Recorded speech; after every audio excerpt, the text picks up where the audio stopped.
네, 금요일에 미국장 하락으로 어느 정도 하락이 예견됐던 오늘장 비교적 선방한 것일까요? 아니면 여기서 흔들림이 나오는 걸까? 두 분과 함께 해석해 보겠습니다. 프로의 시선, 오늘은 김덕호 주식회사 플래처 대표, 차영주 MTN 전문위원입니다. 안녕하세요. 네, 먼저 시장 질문부터 드려볼게요. 김덕호 대표님, 다음 주에 FOMC 회의 앞두고 있습니다. 이번 주는 블랙아웃 기간에 들어가게 되면서 이제 연준 발언에 우리가 초점을 맞출 수가 없어요. 위원들의 발언에. 따라서 지표 의존도가 그만큼 높아질 텐데 이번 주에 때마침 또 물가 지표 나옵니다. CPI, PPI, 눈치 보기 지속될지. 우리는 또 내부적으로 옵션 만기도 있기 때문에 동시 옵션 만기 앞두고 변동성이 크지 않을까라는 걱정이 좀 있습니다. 지난 고용까지 더해서 일단 경제 지표에 대한 민감도 시장을 한 번 더 흔들 수 있나요? 일단 저는 개인적으로 뭐 여러 가지 영향들을 좀 살펴보고 있습니다만 일단 지금 올해 1월부터 발표가 됐던 뭐 CPI 지수라든가 PCE 지수 같은 경우에는 뭐 연준 위원들이 예상한 밴드보다 높다라고 이렇게 뭐 기사에 나온 것들이 좀 많이 있었습니다. 근데 사실 아이러니하게도 이제 지난 12월에 FOMC에서 연준 위원들이 논의했던 그 PCE 지표 밴드들이 있는데 아직까지 그 밴드를 오히려 벗어나지 않고 정확하게 24년 25년도 밴드를 지켜나가고 있습니다. 그렇기 때문에 저는 이런 경제 지표에 대한 민감도가 사실 지금 연초 효과로 너무 좀 부풀려서 지금 보도가 된 게 아닌가라는 생각이 되고 있고요. 더불어서 지금 1월인데도 불구하고 이렇게 PC 지수가 다시 올라갔다라고 하는 거는 자연스러운 현상입니다. 왜냐하면 그만큼 연준에서 금리 인하에 대한 부분도 시사가 높아지고 있고 특히나 이제 신규 일자리 창업이라든가 그리고 신규 고용들이 계속 지속세로 안정세를 갖고 있기 때문에 나타나는 현상이라고 보시면 될 것 같습니다.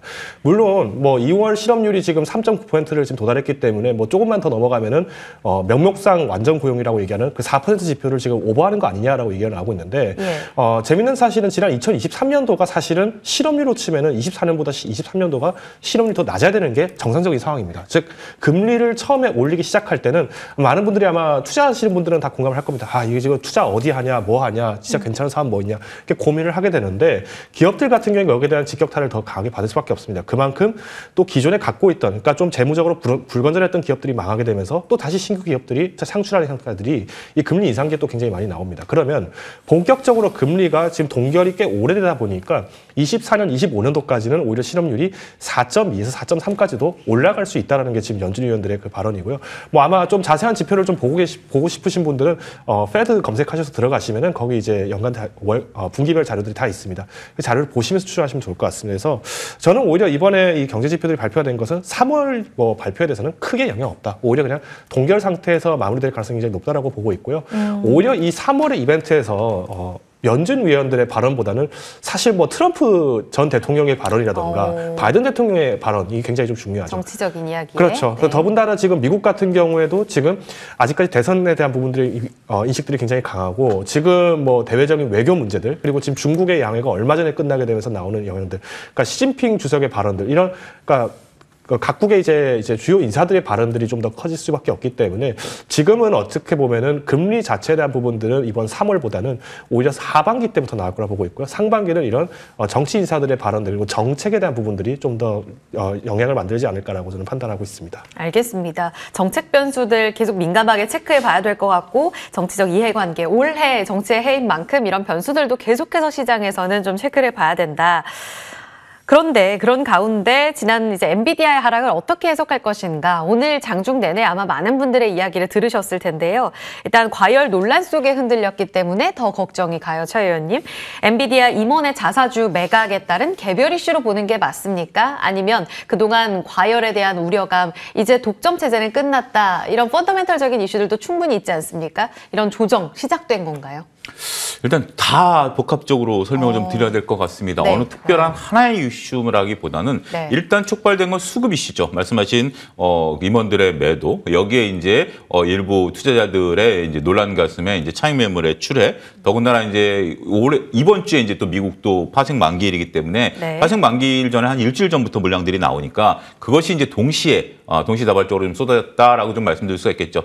그동안 올라온 거에 비하면 어떻게 보면 아직까지는 뭐 이런 표현이 좀 불편할 수 있는 조적지열 정도다. 그러니까 이제 그러니까 지금 당장 이제 지난 금요일 날 빠진 것들이 좀 크긴 하겠습니다만 일단 뭐 조금 조심스럽죠. 제가 아침 개장 때 했던 말씀을 똑같이 좀 드려야 될 것 같습니다. 엔비디아는 잘 걸어가고 있다가 잠깐 돌뿌리에 걸려서 약간 비틀한 상황이다라고 저는 표현을 좀 드리고 싶어요. 왜냐하면 아직 갈 길은 멀기 때문에 그걸 두 가지로 좀 나눠서 설명드리도록 하겠습니다. 일단 돌불에 딱 우리가 걸려서 쓰러졌으면 이게 이제 굉장히 문제지만 쓰러지지 않았다라면 뒤를 살피고 일단 일단 옷에 묻은 먼지도 좀 털어내고 주변을 좀 봐야 되겠죠. 그게 한 일주일 정도 걸릴 것 같아요. 많이 걸리면 이제 엔비디아도 마찬가지. 지금 이제 하지만 그래도 아직 갈 길이 있다는 거죠. 물론 엔비디아를 경쟁하기 위해서 수많은 업체들이 지금 이제 빠르게 지금 기술 개발을 하고 있습니다. 삼성전자가 HBM부터 필두로 해서 우리가 두 개를 합친 어떤 칩까지 만들어내면서 여러 가지가 나오고 있는데 그런 것들이 지금 만들어지고 있는 것은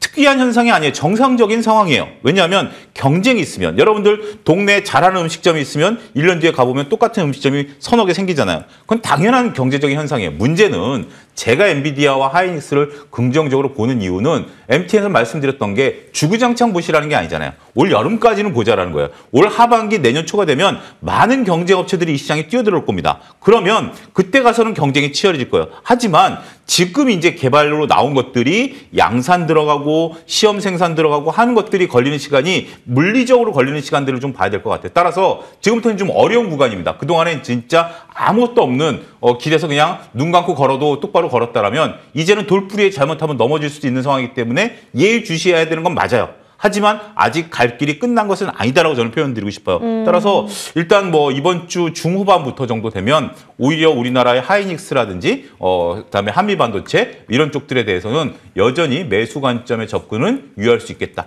지금 당장은 아니다. 지금 당장은 몸을 좀 추스려야 돼요. 몸을 좀 추스리고 급한 분들 좀 파는 거 보고 그다음에 아직까지는 좀 더 보자 이렇게 말씀드리겠습니다. 반도체가 꺾인 건 아닌데 워낙 또 달려오던 속도가 어마어마했습니다. 그런 측면에서 좀 차분하게 지금 상황을 지켜볼 필요는 있다.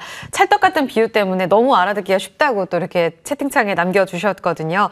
알겠습니다. 그러면 지금 기회인가에 대해서는 또 김 대표님께도 질문 드려보고 싶네요. 지금 시간이 지나면서 오후장에 특히 소켓 쪽으로 되돌림이 엄청 강해요. 리노공업, TSE, TFE 이쪽 ISC까지 강세 움직임이 눈에 띄고 있습니다. 결국은 차영주 의원의 말씀처럼 아직 끝나지 않았다면 지금 기회를 보고 살 쪽이 어디인가에 대해서 좀 골라주셔야 되지 않겠습니까? 21일 이제 엔비디아의 이 GTC 행사도 있습니다만 어떤 부분을 기회로 보고 계실까요? 일단 지금 반도체 섹터가 오늘 조정이 나온 거는 그렇게 크게 걱정할 필요는 없다라고 저는 보고 있고요. 이미 이제 6월 19일자 방송 때도 제가 말씀 한번 드렸습니다만은 JP 모건이나 이런 많은 이제 금융 기업들이 지금 매그니피센트 7을 비롯해서 지금 상위 10개 종목이 MSCI 지수를 다 견인을 하고 있다. 그만큼 지금 아직까지는 펀더멘털 점검이 필요하다라고 얘기는 나오고 있는데 그 이후에도 엔비디아는 계속 상승을 했습니다. 그러니까 이게 왜 이런 현상들이 나오냐면 결국은 이제 우리가 지금 시장에서 먹거리가 지금 남아 있고 그리고 그동안에 이제 저평가를 받았던 반도체 섹터 같은 경우 이제 산업이 부활기에 지금 진입을 하다 보니까 나오는 자연스러운 현상이라고 보시면 될 것 같습니다.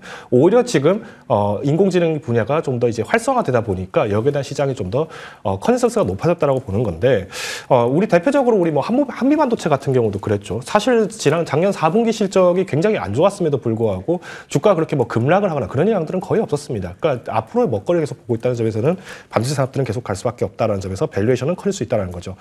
그리고 더불어서 지금 지난 일주일 사이에 이제 중국 이제 인민대회에서 이제 마찬가지로 발표했던 내용 중에서는 지금 과학기술 예산을 지금 10%를 증액을 하겠다라고 합니다. 이게 왜 그럴까요? 당연히 미국으로부터 지금 어느 정도 격차가 벌어지고 있는 인공지능 산업을 공격적으로 투자를 하기 위해서 나오는 현상입니다. 그러면 저는 이렇게 조정장이 나온다 하더라도 저는 크게 연연할 필요는 없다라고 보고요. 물론 여기에 대해서 아쉬워하시는 분들은 우리가 흔히 말하는 스캘핑이나 스윙 매매처럼 정말 초단기 매매를 하시는 분들은 당연히 여기에서 좀 아쉬움이 있을 수 있겠습니다만은 투자를 하는 입장에서는 기술적인 어떤 단기적 매매보다는 좀 장기적인 시각에서는 충분히 모멘텀이 있다 보시면 될 것 같습니다. 그래서 일단 우리나라 같은 경우에는 당연히 이제 해외 수출 기업들을 좀 잘 보셔야 된다고 저는 판단을 하고 있는데 당연히 이제 미국향 기업들을 이제 좀 잘 보셔야 됩니다. 근데 지금 현재 우리나라 같은 경우에도 지금 반도체 업황이 지금 올해부터 이제 본격적으로 좀 턴어라운드가 됐기 때문에 조금 시간은 필요하다. 그래서 1분기 실적보다는 오히려 2분기 실적들에 대한 부분에 반등세를 좀 주목하시자 말씀드리겠습니다. 지금 소켓이 왜 이렇게 튀는지에 대해서 혹시 따로 이유가 있을까요?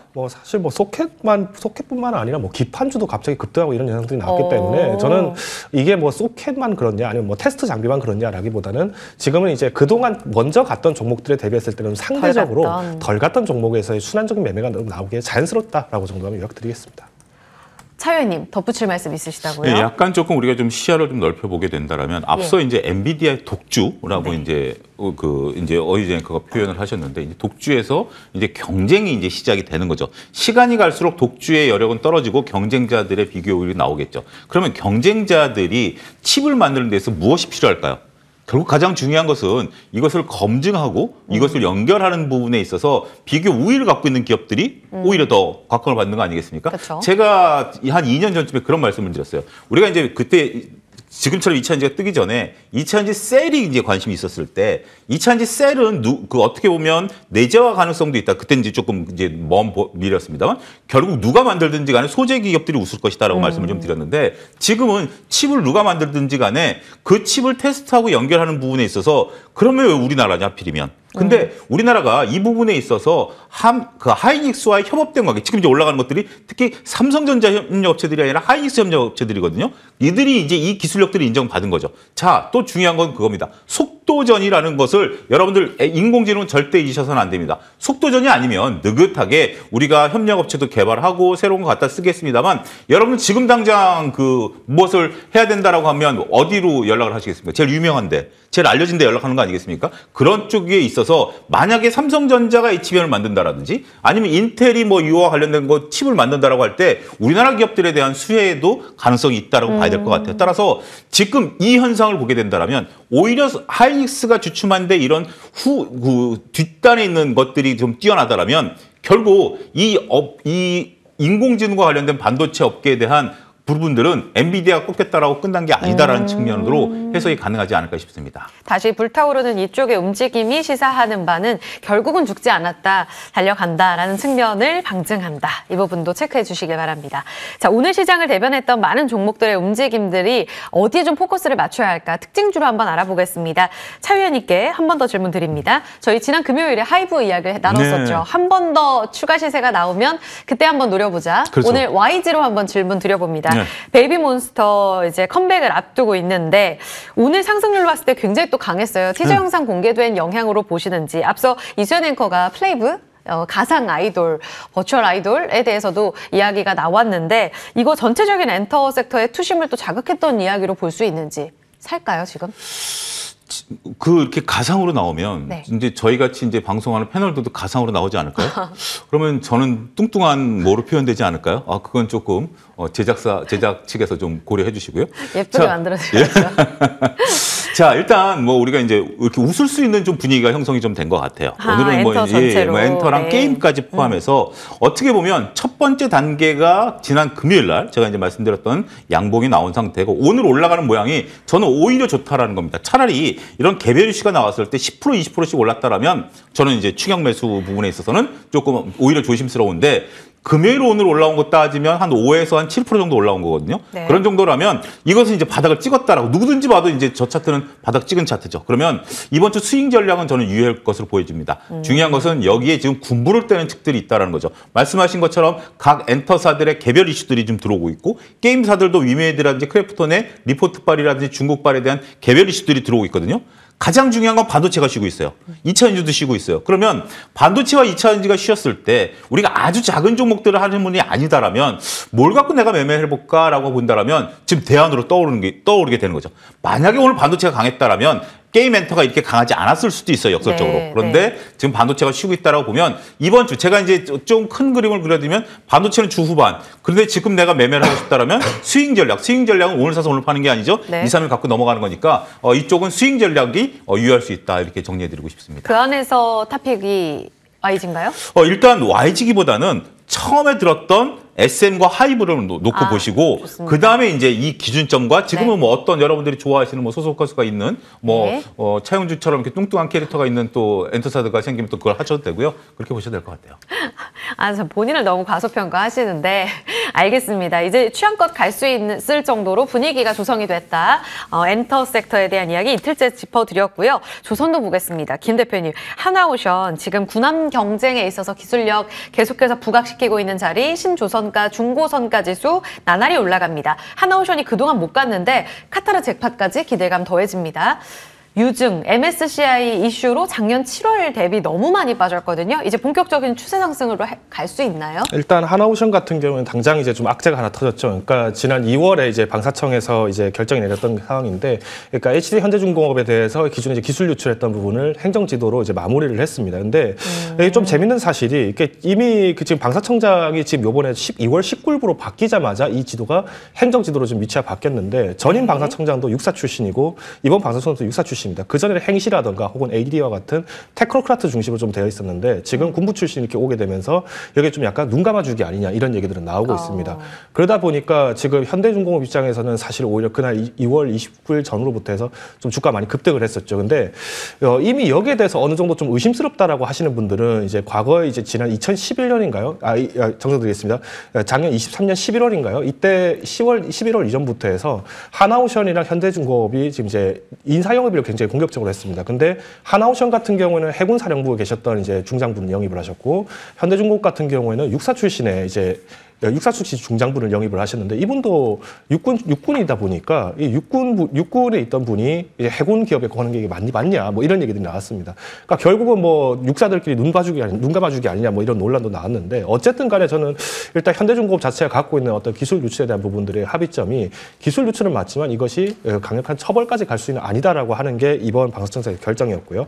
그러다 보니까 지금 앞으로 이제 2025년, 6년까지도 원래는 페널티 25년까지는 이제 벌점 부여를 받게 되면은 이런 수주가 제한됐던 게 이제 현대중공업이었는데, 여기에 대해서 좀 족쇄가 풀리다 보니까 아무래도 하나오션 입장에서 좀 아쉽다라는 느낌이 좀 들고 있습니다. 그래도 하나오션이 뭔가 이제 뭐 완전히 모든 걸 다 내어줬다라고 이렇게 비평을 하기보다는요, 일단 2월에 이제 미군 해군상 장관으로부터 이제 실제 방문을 하게 되면서 MRO 사업, 그러니까 유지보수 정비 사업에 대해서 협의를 하겠다라고 얘기가 나오고 있는데, 지금 미군 같은 경우에는 여기에서 이제 정비 사업을 계속 강화를 하고 있습니다. 독일의 이제 가블러와도 마찬가지로 협약을 하게 되면서 잠수함 부분에서는 계속 수주 분야를 강하게 만들고 있다라고 좀 보시면 될 것 같고요. 앞서서 말씀하셨던 이제 카타르선 수주 같은 경우는 이제 12척 가량 규모는 어느 정도 논의가 된 사항인데, 지금 하나오션이 지금 당장 확정을 하지 않으려고 하는 이유가 뭐냐면은, 이 12척의 이제 표준 선박이 아니라 이제 우리가 흔히 얘기하는 큐맥스선, 그러니까 훨씬 용량이 크고 단가성이 훨씬 더 큰 선박을 수주를 하려다 보니까 좀 지연되는 것 같습니다. 오히려 이제 하나오션 같은 경우는 상선 매출을 연중 80% 목표치를 잡고 있기 때문에, 저는 만약 이제 하나오션을 투자하신다면은, 하나오션을 투자하시는 것도 좋은 전략이지만은 일단 뭐 KDX까지 보겠다 이렇게 하시면은 한진중공업을 약간 좀 병행하셔서 두 종목을 좀 같이 투자해 보시는 것도 좋을 것 같다라고 말씀드리겠습니다. 알겠습니다. 마지막 한 종목 질문 드려야 될 것 같은데요. 네, 에이프릴 바이오로 가볼게요. 지금 증권가 SK증권에서 오늘 리포트가 나왔는데, 알테오젠을 놓치셨다면 제2의 알테오젠이 될 수 있다, 이 대안으로 제시를 하면서 지금 자가 염증 질환 치료제 톱라인 결과 긍정적으로 봤고요. 플랫폼 가치에 대해서도 높게 평가하는 모습이었습니다. 대안이 될지, 오늘 신고가 이후에 좀 차익 매물을 소화하며 음봉으로 지금 마감 앞두고 있거든요. 여전히 기회 영역일까요? 글쎄, 저는 이제 그 리포트를 보지는 않았습니다만, 이제 이해가 안 가는 게, 우리가 일상이 이제 잘 성공했다라는 거거든요. 근데 여기서 이제 제가 투자자분들에게 이 임상에 대해서 이제 어떻게 설명을 드릴까라고 좀 고민을 해봤는데, 가장 간단한 방법이 있더라고요. 여러분들이 이제 조금 전에 점심 시간이었는데 자꾸 이제 먹는 얘기를 드리는데, 우리가 이제 그 코스 요리를 지금 식사하러 이제 가는 거예요. 그러면 그 코스 요리가 메인이 이제 스테이크라고 한다라면, 알토젠 같은 경우는 스테이크까지 나온 거예요. 근데 임상 일상은 이제 에피타이저 나온 겁니다. 에피타이저 나온 걸 가지고 우리가 이 뒤에 요리가 몇 개 더 나오고 스테이크까지 잘 구워서 나올 거다라고 본다라는 게, 저는 좀 너무 앞선 얘기인가 아닌가 싶어요. 그러니까 지금 우리가 일상에서 3상까지 간다라면 시간이 굉장히 오래 걸리고, 이것에 대한 퍼포먼스가 물론 이제 당연히 나와줘야 되겠죠. 하지만 우리나라 기업 중에 일상을 통과해서 3상까지 가는 기업들의 확률은 불과 한 자리 수치밖에 안 됩니다. 100% 중에 한 자리 숫자 나오는 건데, 이제 에피타이저 잘 먹었다 그래서 이 집이 좋다, 맛집이다라고 평가하는 것에 대해서는 조금 우리가 좀 거리감을 두자. 그래서 오늘 차익 매물들이 좀 나온다라고 보는 거고요. 네. 어차피 지금은 이제 뭐 거래량이 살아있으니까 트레이딩 관점에 접근을 하셔야지, 이것을 장기 투자해서 제2의 알테오이 된다라는 것은 피터 린치가 얘기했다시피 제2의 땡땡은 없다라는 것을 명언으로 가름하도록 하겠습니다. 단독이냐, 독점이냐, 이 부분이 가장 또 기업 가치에 중요한 포인트라는 점 한 번 더 기억해 보시면서 정리하겠습니다. 프로의 시선이었습니다. 차영주 전문위원 김덕호 대표였습니다. 고맙습니다.